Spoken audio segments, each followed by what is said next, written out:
Nandito po ako ngayon naglalakad sa patak sa ilalim ng ulan. Inulan ang aking paglalakad. Dahan-dahan lang kasi mabilas.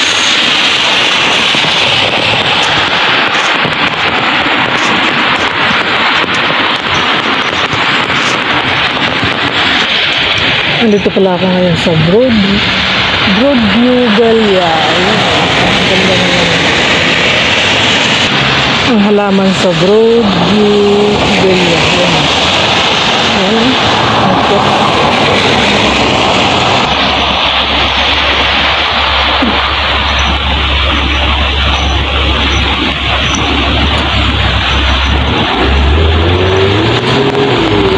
Ang ganda ng pagkabroad. Bagong usbong ng mga halaman. Bagong gupit lang siya.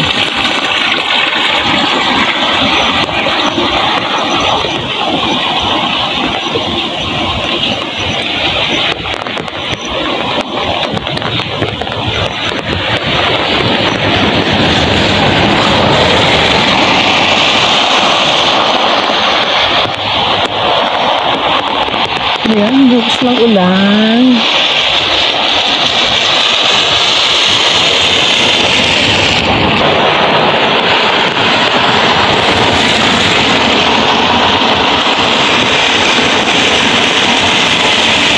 Hindi yung may ipil-ipil dito.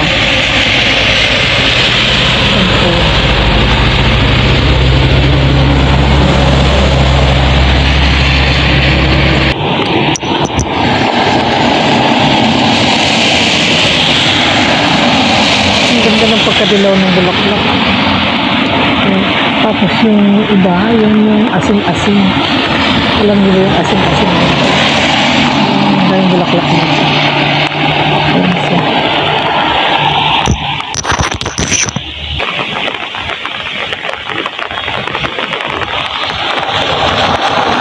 Ang dilim sa bundok ko. Ano yan? Yung building hindi na makita. Malakas na yung ulan.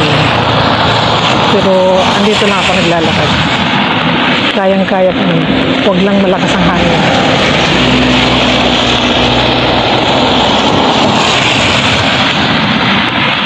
Ito yung lakad na nagpapapawis lang. Tapos ngayon, mababasa na ng ulan. Pero hindi pa naman ako basa ng ulan. Gawa nung mayroong ano ako eh. May payong. Huwag lang lumakas ang hangin. Pag tumaan ang ulan. Pag hinampas ng hangin, basa.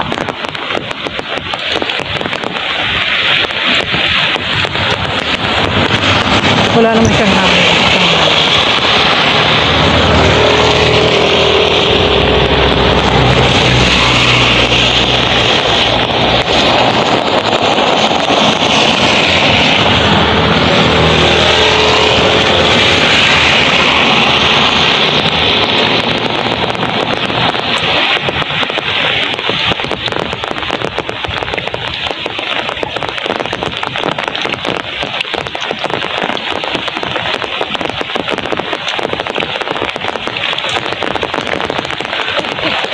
Bumili. Saan ka bumili? Ha? Saan bumili? Hindi, kinuha ko ng gamit ko. Amo ko dyan sa kaibigan niya. Ah. Ikaw, saan ka? Naglakad-lakad lang. Inabutan ng ulan. Day off.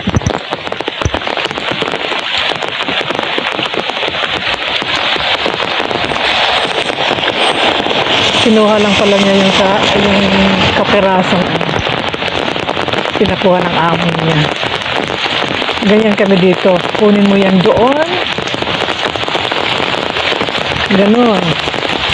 Pero malalakad lang kasi malapit na yun. Nakasalubong ko lang yun siya kanina.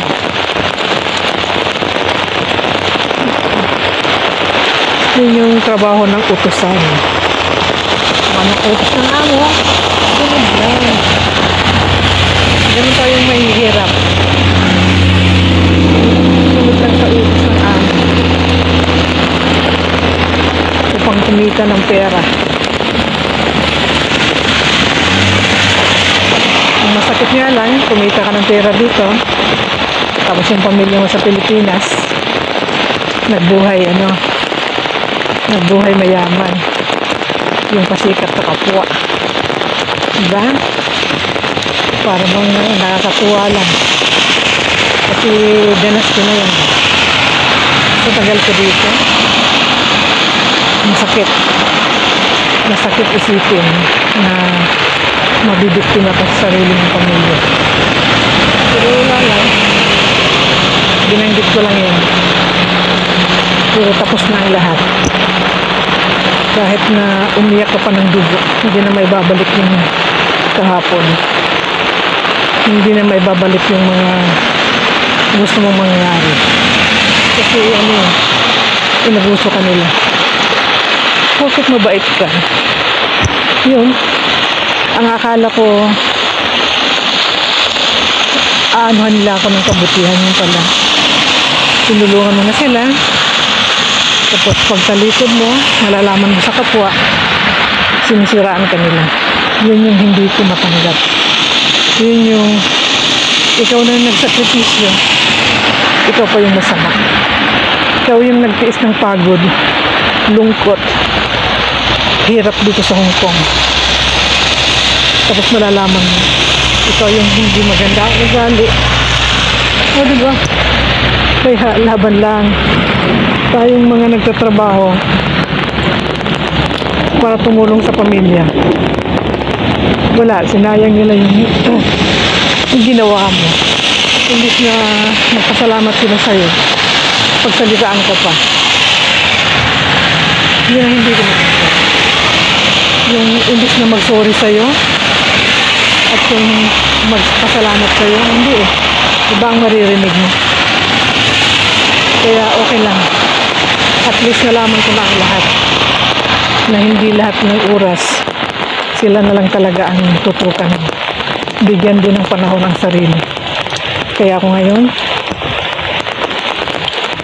yun bang sinasabi, mahalin ko rin ang sarili ko. Dahil mukhang nakalimutan ko na. Mahirap palang magmahal ng lubusan. Yung minahal mo sila, tapos ikaw pala, mamahalin ka lang kapag may pira ka. Yun ang masakit. Hindi sa akin yun. Hindi lang sa akin yun. Marami dyan. Pero biktima lang talaga ako. Biktima rin ako sa mga sitwasyon. Kaya, idaan na lang natin sa pasyal-pasyal para pangtanggal stress. Hindi na maganda ang kalagayan kapag kailangan gambutin mo yung sarili mo. Maging masaya ka na wala sila. Kaya ngayon, pag-aralan kong mag-isa. Pag-aralan kong walang pamilya na nasa paligid. Gusto ko mabuhay na walang. Matagal naman akong wala sa piling ng pamilya ko. Kaya subukan kong mag-isa hanggang sa tumanda ako. Maraming salamat po. Bye-bye you. Sorry po, nakapagdaldal ako ng ganito. Nag-iisa kasi ako eh. Naglalakad sa daan. Tapos nakasalubong ko isang babae yun. Biglang naalala ko yung mga hindi magandang kwento ng buhay. Bye-bye you.